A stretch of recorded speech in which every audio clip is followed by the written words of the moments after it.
Olá, esse é o Expresso Sindimepa, um podcast do Sindicato dos Médicos do Pará, sobre atualidades e informações.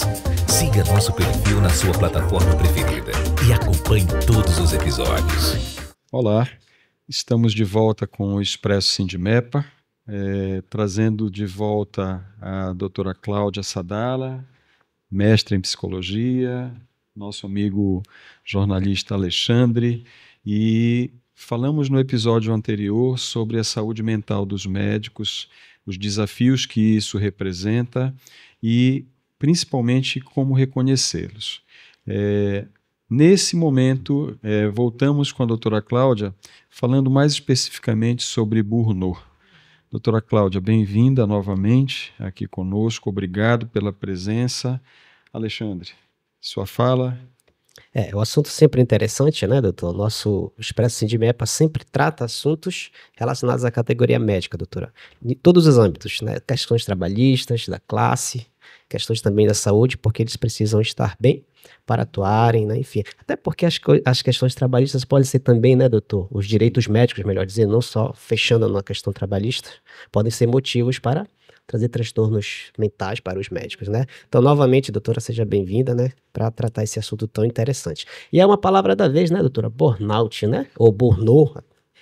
Eu peço desculpa aí, não sei qual é a pronúncia correta, mas acho que ambas são aceitas, né? Sim. Então, a gente convida a doutora para explicar, né, doutor, o que seria popularmente, vamos falar assim, para facilitar para o nosso telespectador, embora sejam muitos médicos que vejam, mas também pessoas que não médicas assistem. Isso. Eu queria que a senhora falasse de uma maneira bem sucinta, né, para todo mundo entender. Sim.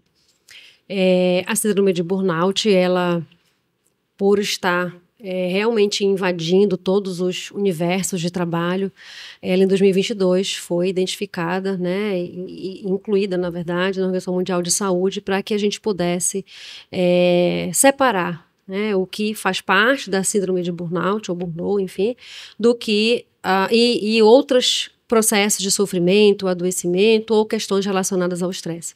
Então, essa síndrome, ela está muito relacionada estava, na verdade, relacionada anteriormente a categorias específicas de trabalho, como segurança pública, área de saúde, educação.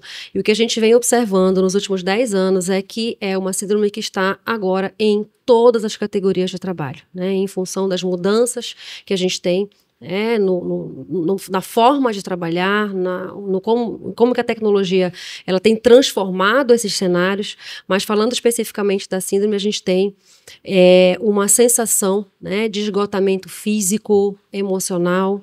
Em outro momento, aquele profissional que era dedicado, que era mais presente, que se colocava, né, que era mais criativo, ele passa a estar mais isolado, ou ele passa a estar mais irritado, ou ele passa, dependendo do momento em que ele esteja vivendo a síndrome, ele passa a estar mais distante das discussões. E outrora ele estava, né, com um sentimento de grande pertencimento a esse trabalho, e outro momento, se ele estiver em processo de adoecimento, ele vai apresentar o que a gente chama de despersonalização. Ele não se enxerga naquela atividade, ele não entende mais o seu valor, ele vai achando, inclusive, que a sua atividade não é mais tão interessante, ele não se sente mais tão valorizado, ele não se sente mais tão apto a executar determinadas tarefas. E é importante pensar que quem, né, vivenciou ou quem vai vivenciar isso não vai acontecer da noite para o dia. E, infelizmente, a gente tem fases aí do burnout, mas nas primeiras fases é justamente aquele momento onde você está trabalhando intensamente, onde você está, inclusive, até tentando mostrar o seu valor para você ou, né, desejando ser validado por terceiros. Então, você começa a entrar num processo de se negligenciar.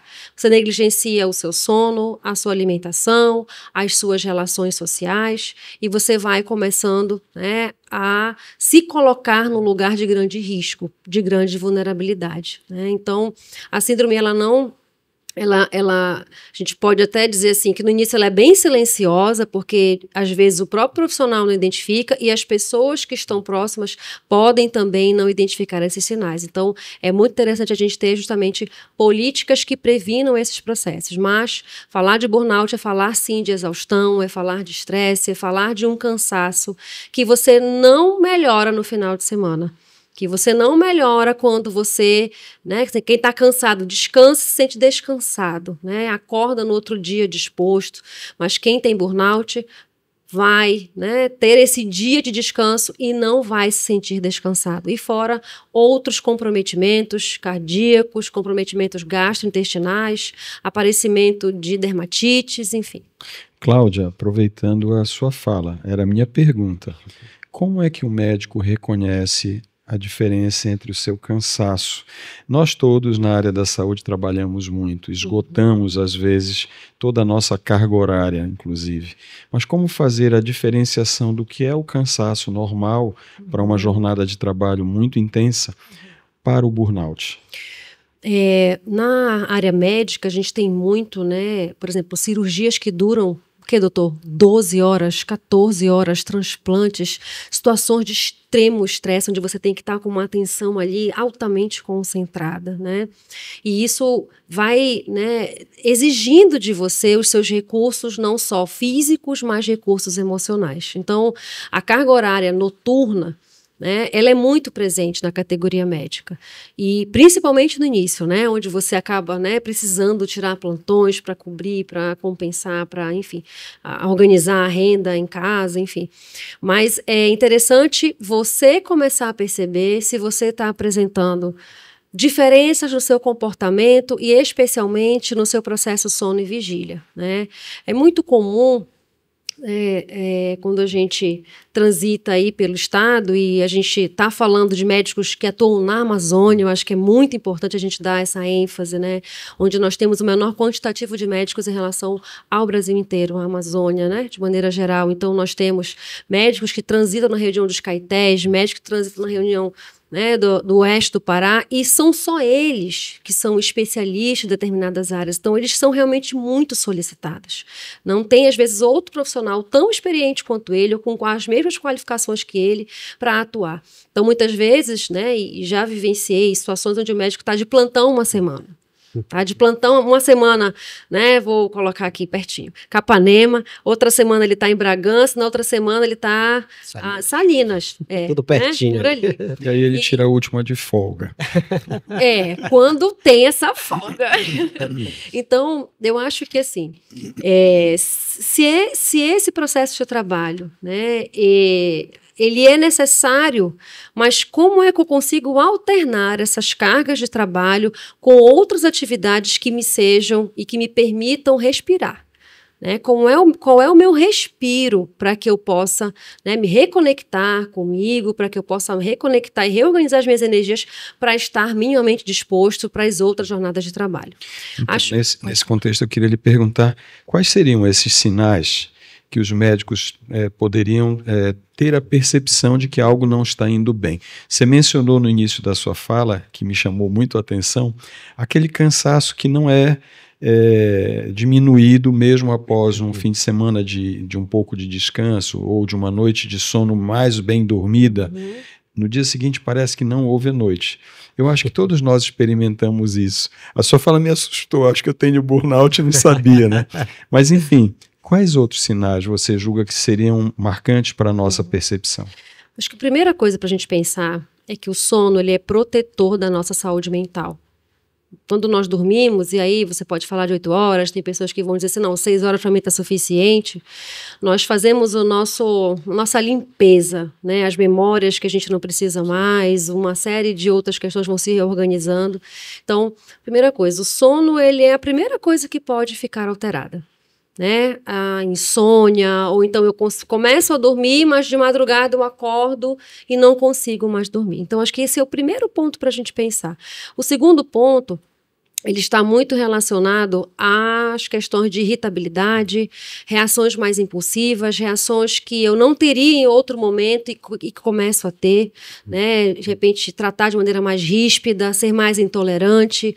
Muitas pessoas relacionam, né, depressão, por exemplo, somente como tristeza. E não, nós temos uma série de outras camadas aí. E no burnout é a mesma coisa, né? Então, no burnout você vai ter uma pessoa que pode estar extremamente agitada, né? E ali realizando para conseguir entregar, e uma outra pessoa que pode estar ali, igual a bateria do celular, no 1% e tendo que fazer coisas que precisavam de 100% dessa pessoa, né?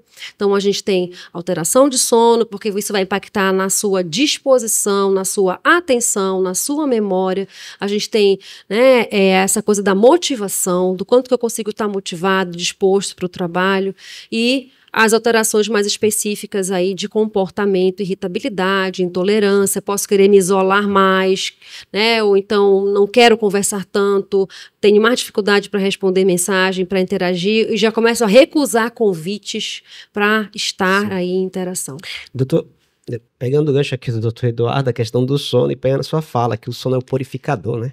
Então, eu tenho até um amigo que ele diz o seguinte: se tem algo melhor do que o sono, Deus ficou para ele. Então, se o sono, que deixa de ser isso, pode ser classificado como um sintoma de burnout, certo? E dentro disso que é a minha pergunta, doutora, os pesadelos com o trabalho, né, que a pessoa, sei lá, acorda no meio da madrugada, de repente lembra de leva para casa e leva para o sono, pro sono, né? Ou seja, o sono deixa de ser qualidade, deixa de ser um purificador. Isso é um sintoma? A gente falava, a gente usa muito aquela frase, né, que fala assim: não leve os seus problemas de casa para o trabalho. Mas a gente nunca utilizou assim: não leve os seus problemas do trabalho para casa. Quando que isso é natural. A gente vem com a carga, né, emocional e relacional de casa, assim como a gente vai para casa com a nossa carga relacional. E a gente vai sim, pensando no procedimento que aconteceu, ou que não foi tão bem executado, ou na interação com a equipe que não está tão boa, ou no paciente que a gente perdeu. Então a gente leva tudo isso sim. E o nosso sono, né, é aquele momento onde a gente vai precisar do repouso, mas que se essas memórias estiverem muito presentes, ou se você viveu alguma situação muito difícil, inclusive a presença do estresse pós-traumático nos médicos com relação à pandemia foi muito presente, né? Então você vai estar reproduzindo essa memória por muito tempo. Mas é importante pensar, se essas coisas têm vindo muito no sono, o que eu preciso pensar sobre isso? Isso está me preocupando, eu preciso olhar para isso de alguma maneira, eu preciso conversar com alguém, às vezes até com um colega de trabalho. Você, olha, fiquei pensando, né, naquele procedimento, naquela, né, situação, naquele manejo, acho que a gente podia ter feito diferente. Então, trocar também com os seus pares pode aliviar, né, essas angústias que a gente leva para casa, mas não necessariamente isso é um sintoma aí de burnout. Cláudia, é um assunto que a gente vai ficar horas falando, porque é fantástico, né?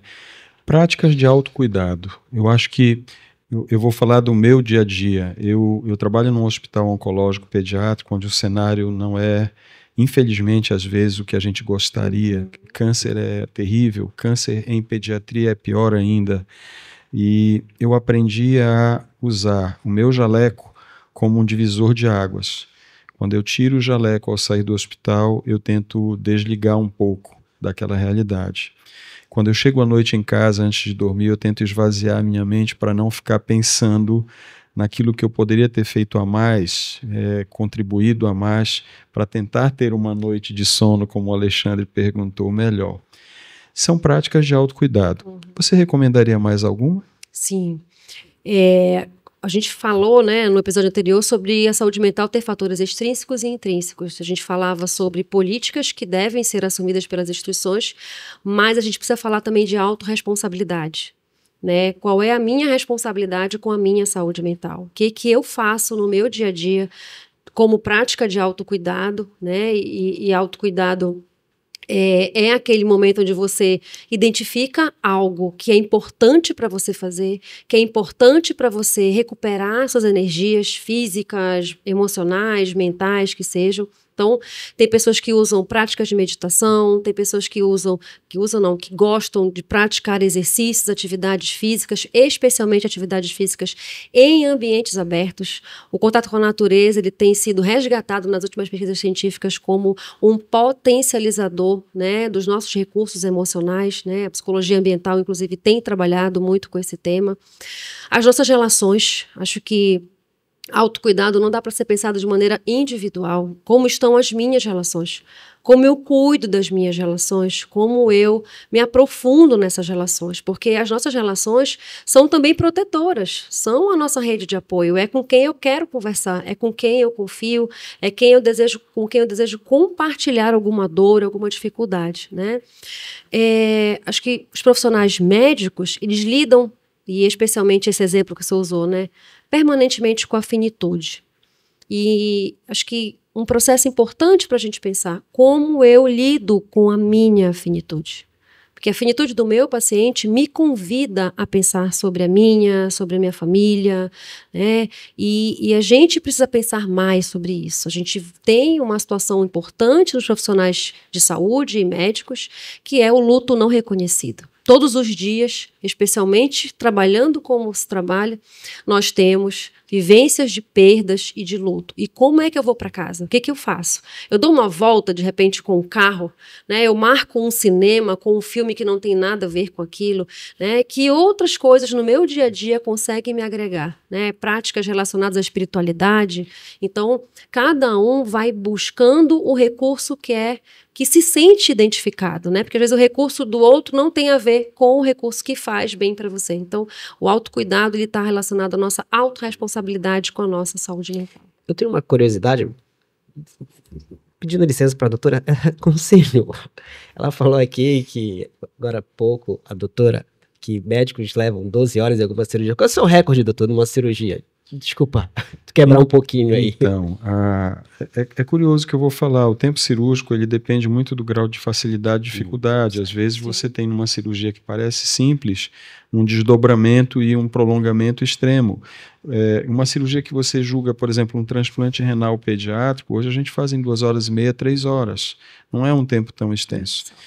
Todavia, às vezes você vai para uma cirurgia de uma atresia de esôfago num recém-nascido, que tem uma extensão maior, uma substituição esofágica, e você fica ali, e a sua pergunta é bem importante, eu até agradeço por ela, porque quando você está num procedimento cirúrgico, como eu imagino que algum colega que também está na sua área de atuação, numa UTI, no próprio consultório, você foca tanto naquilo que você está fazendo, Cláudia, que você esquece até das suas necessidades fisiológicas. Sim. Você não tem vontade, você não pensa que a tua bexiga está cheia, você não pensa que você deveria estar tomando um copo de água, você não pensa que você passou do horário do almoço. Nós temos no Brasil um grupo chamado Grupo Kelly, que esteve recentemente na nossa instituição Santa Casa, e fizemos o refinamento de trato geniturinário de 3 crianças. Nós tivemos 11 horas de cirurgia. Nossa. E passa o horário do almoço e você não se dá conta. É curioso, às vezes você sai de uma cirurgia, você não sabe se lá fora choveu, se fez sol, o que aconteceu no cenário do país. Às vezes teve um acidente grave, aéreo, todo mundo sabe de tudo e você se sente tão desinformado. Então, é uma realidade que a população externa ela não consegue mensurar, né, porque nos traz a obrigação de trazer aquele doente para uma condição de normalidade, de saúde plena. Não podem haver erros, não podem haver falhas. Às vezes a complexidade da situação exige uma atenção muito acentuada e não interessa, você tem que resolver, né? Eu acredito que dentro da sua pergunta, o adoecimento ele está muitas das vezes relacionado à tua não condição ideal, até mesmo para atender aquela situação. Você vem para o hospital já de uma semana cansado, já de um problema externo com algum paciente que por infelicidade você não conseguiu atender como gostaria, e isso vai somando e vai ficando cada vez mais pesado, né, Cláudia? Com certeza, e no seu relato a gente percebe o quanto de resiliência esse profissional precisa ter e desenvolver, né? Porque algumas pessoas têm mais resiliência do que outras, né? Essa capacidade de tolerar, e o médico, profissional de saúde, ele tolera muito desconforto. Ele precisa sustentar muito o desconforto fisiológico, o desconforto emocional, como você vai dar uma notícia de óbito, uma notícia de agravamento de um quadro, uma notícia, né, onde você sabe que a família vai estar impactada e você também será impactado com isso. É claro que às vezes a gente tenta construir uma proteção porque é necessário, porque imagina se você o tempo todo estiver impactado com isso, né? Então, a gente está falando de burnout, mas na categoria médica, profissionais de saúde, a gente fala muito de fadiga por compaixão, né? Justamente essa fadiga e esse cansaço desse trabalho que envolve dor, desse trabalho que envolve a conexão com o outro, principalmente, né, acompanhar pacientes em processo de finitude, pacientes oncológicos, pacientes em cuidados paliativos, o quanto que isso exige do profissional médico e da equipe, né, essa conexão com um tema que é muito desafiador. Você abordou o tema do luto. Hoje nós temos, dentro das boas práticas, as reuniões familiares fazendo parte do nosso dia a dia, principalmente quando a gente tem casos difíceis. E nesses casos difíceis, nós temos reuniões onde notícias difíceis são dadas. As notícias difíceis, elas não são difíceis apenas para aquela família que está recebendo. Ela também é notícia difícil para quem está dando. E isso traz um peso muito grande, porque você não tem como não se envolver. Né? Quando um paciente teu está doente, aquela família está doente junto. Você não está tratando apenas de um indivíduo, você acaba tratando da coletividade. E você acaba indo junto também.